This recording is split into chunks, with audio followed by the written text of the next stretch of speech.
What is up, everybody? Welcome to the 7th lecture of Contemporary Math. Today we're going to be talking about sections 3.6 and, 3.5 and 3.6. So we're going to be talking about equivalent statements, variations of conditional statements, as well as De Morgan's law. To start off with, let's talk about equivalent statements. An equivalent statement, by definition, is really just, let's say we have two different compound statements. They're considered equivalent, or they're called equivalent, whenever it's the case that all their truth values are identical for each individual case. So what I mean, using this example behind me, is we've got P and not P. Well, looking at not P, if we're going to fill out this truth table, not P is the negation of not P, right? So going from false, we become true, and we go from true to false. Notice here that not P for each case is identical to P. For that reason, we say P is equivalent to not P.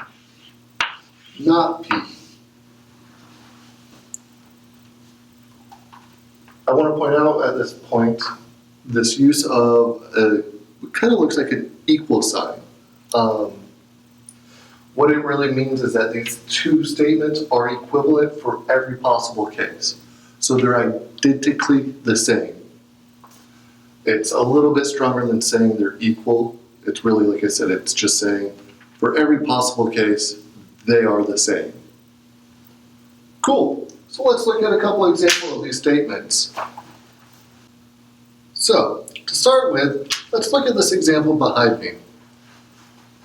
We've got this giant truth table, and what we're going to do is we're going to start by filling out the truth values for not P implies not Q, and not Q implies not P.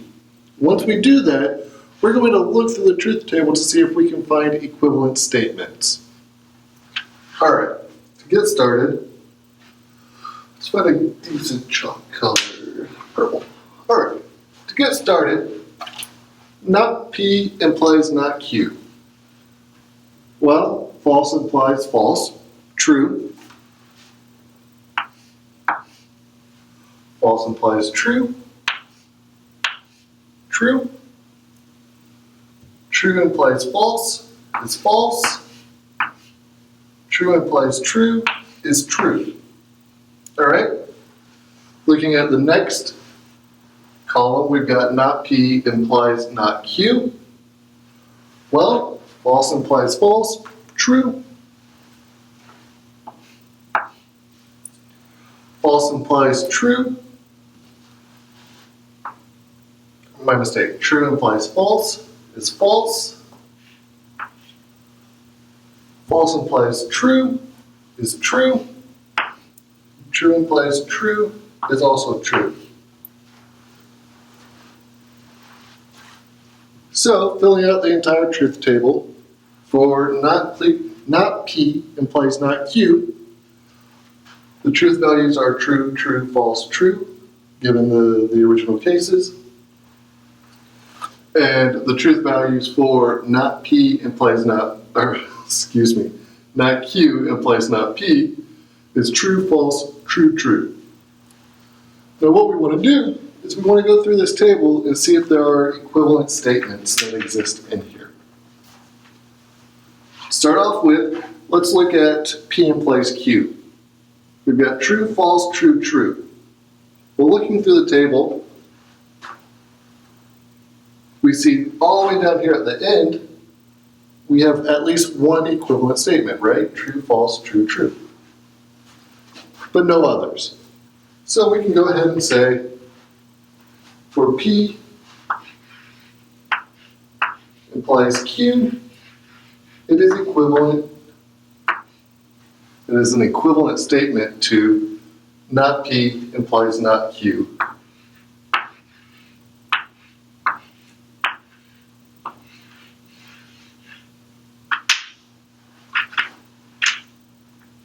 Similarly,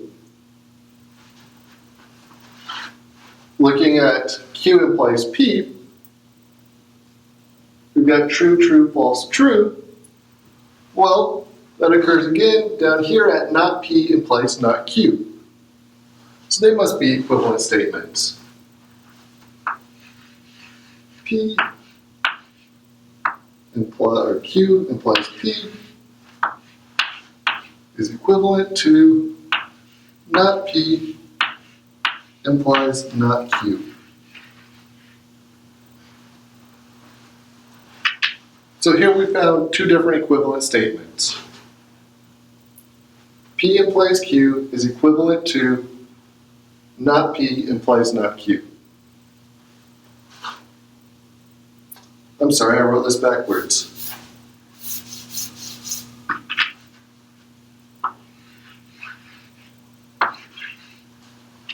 Forgive me on that, I mixed that up somehow. So we found two different equivalent statements. P implies Q is equivalent to not Q implies not P. Identical values, identical values. And Q implies P is equivalent to not P implies not Q. Again, equivalent values, equivalent values. Now I want to take a moment to stop here and look at a couple other things. Given this to be our conditional statement, we would call this the converse. We would call this statement the inverse. We would call this statement the contrapositive. So notice the conditional statement is equivalent to the contrapositive, and the inverse statement is equivalent to the converse statement. Having said that, let's look at a couple other examples. So, for this next example, we want to figure out what the truth values are for not P implies Q and not Q implies P. Well, to get going on this, find a chalk. You've got not P here implies Q over here. Well, false implies true, true.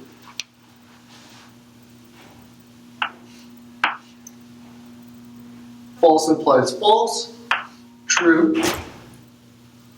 True implies true, true. True implies false, false. Next, looking at not Q implies P, we've got false implies true, true. We've got true implies true, true. We've got false implies false, which is also true. And finally, we have true implies false, which is false. All right, now, looking at this, notice both of these statements are equivalent.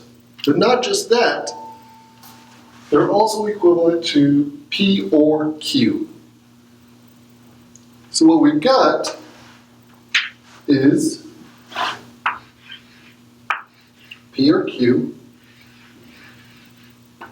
is equivalent to not P implies Q is equivalent to not Q implies P.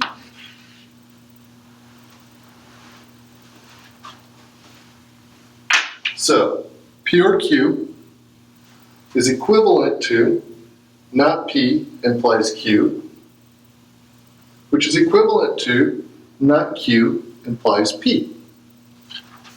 To take a moment to think about this, because this might be like, whoa, wait, what? kind of makes some sense when you consider the fact that P or Q is equivalent to Q or P. So that order there doesn't change the truth value, right? And because of that, it makes sense that we could flip these in some sense, right? So, let's look at another example, one last example of these. In this final truth table that I've got behind me, we want to fill out these last two columns, not the statement P and not Q.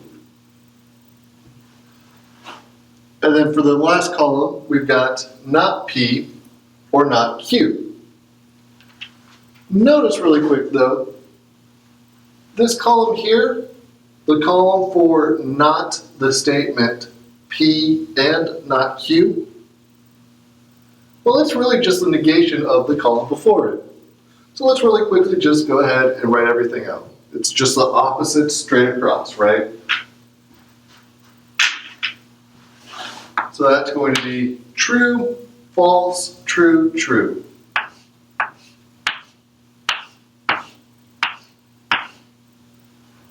All right. Now for this last column, we've got not P or not Q. Not P, not Q are both false in the first row, so this must be false here. Notice in the remaining three rows, we've got at least one true value. So the remaining three rows over here must also be true. And the reason why that is because we're using the OR state, the OR, right? So true, true, true.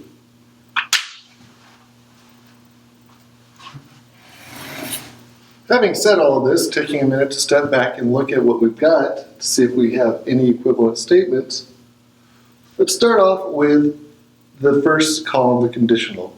The third column, the conditional here, P implies Q. So we've got true, false, true, true. Looking through, not equivalent, not equivalent, not equivalent, not equivalent, but it's equivalent to this. Cool. So, we know P implies Q is equivalent to not the statement P and not Q.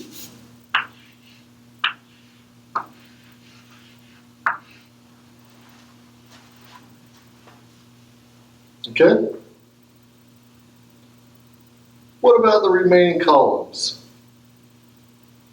Well, we've got true, false, false, false.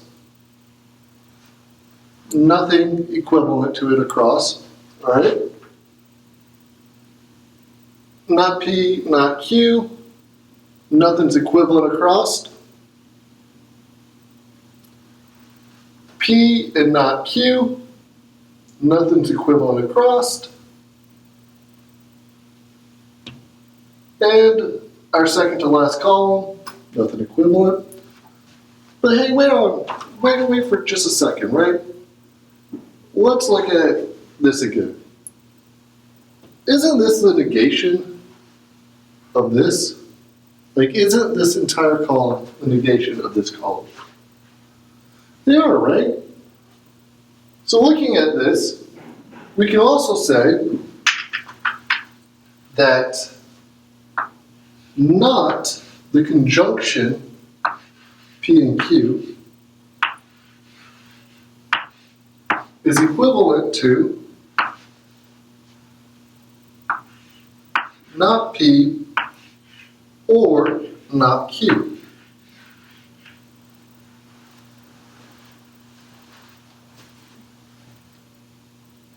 In just a few minutes, we're going to be talking about what's called De Morgan's laws. This is one of them, one of two. But having said that, let's start to use these.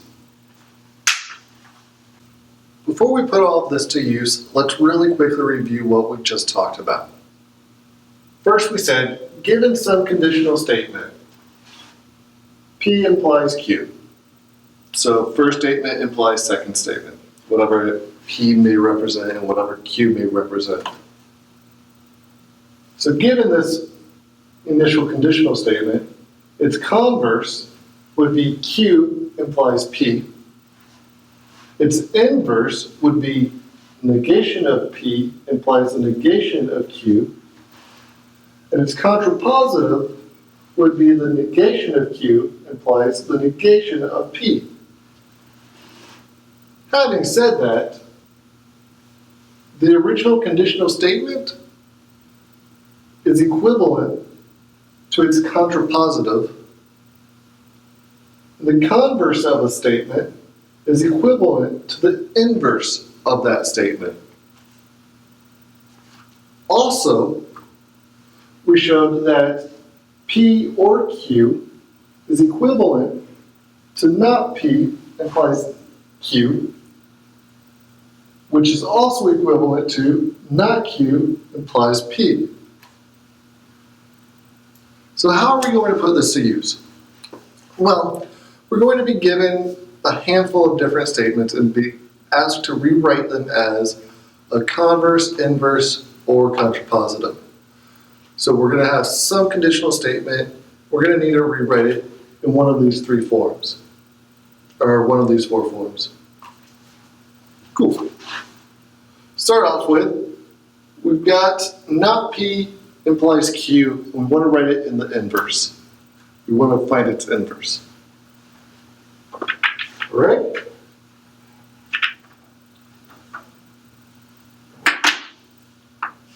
Well, the inverse of a conditional statement is the negation of the first statement implies the negation of the second statement. So we're going to take the negation of P implies the negation of Q. Negation of the negation of P implies the negation of Q. We've already seen that the negation of P is just P. This implies the negation of Q. So the inverse of the negation of P implies Q is P implies the negation of Q. Moving on to the second problem, we want to find the contrapositive of the statement, the negation of the statement P and the negation of Q implies R. Okay? Well, the contrapositive of a statement is the negation of the second statement implies the negation of the first statement. Our second statement in this case is R. The negation of R implies the negation of our first statement, which was the negation of the statement P and not Q.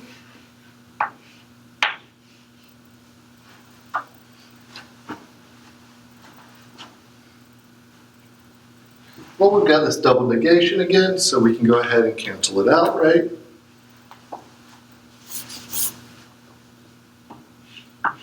So this is going to come out to be the negation of R implies P and the negation of Q.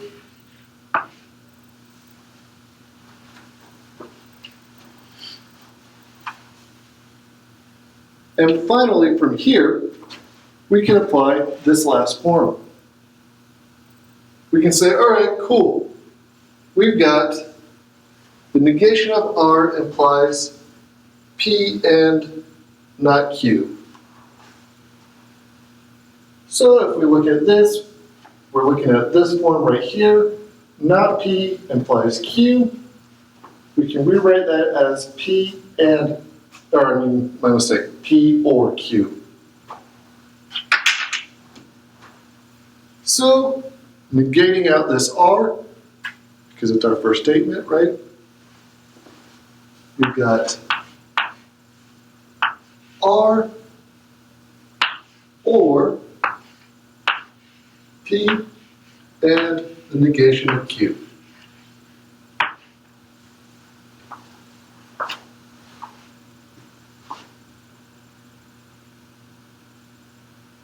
Cool. Pretty much all I've got for that stuff. Let's move on now to De Morgan's law. Finally, for this last part, just really quickly explaining what De Morgan's law and what the negation of conditional statements are. De Morgan's law simply states that the negation of a conjunction, so the negation of P and Q, is equivalent to not P or not Q. Similarly, it says that for the second law, the negation of the disjunction, so not P or Q, is equivalent to not P and not Q. And for the negation of conditionals, the negation of P implies Q is equivalent to P and not Q. Pretty straightforward stuff. Having said that, we want to apply those now to this particular statement here. We want to reduce it down to the most simple form where the negations are only being applied to individual statements. Let's try that. To start off with, we've got the negation of a conditional, right? This is our first statement, this is our second statement, and we're negating this entire conditional. Because of that, we can rewrite it now as P and not Q or not R. So how did I get this? Well, what I did was I said the negation of a conditional, what we've got down here, says that it is equivalent to the first statement and the negation of the second statement. In our case, we had the first statement, and all of this made the second statement. So the negation of this conditional is equivalent then to this first statement and the negation of the second statement, which is what we've got here. However, once we did that, we now ended up with a case of negating Q or not R. So if we look at De Morgan's, it looks like the second law, where our first statement over here, P, is Q in this case, and our second statement here, this Q, is not R. We want to rewrite it now using De Morgan's. De Morgan's tells us that the negation of P or Q is equivalent to not P and not Q. Applying that here. What we end up with is P and not Q and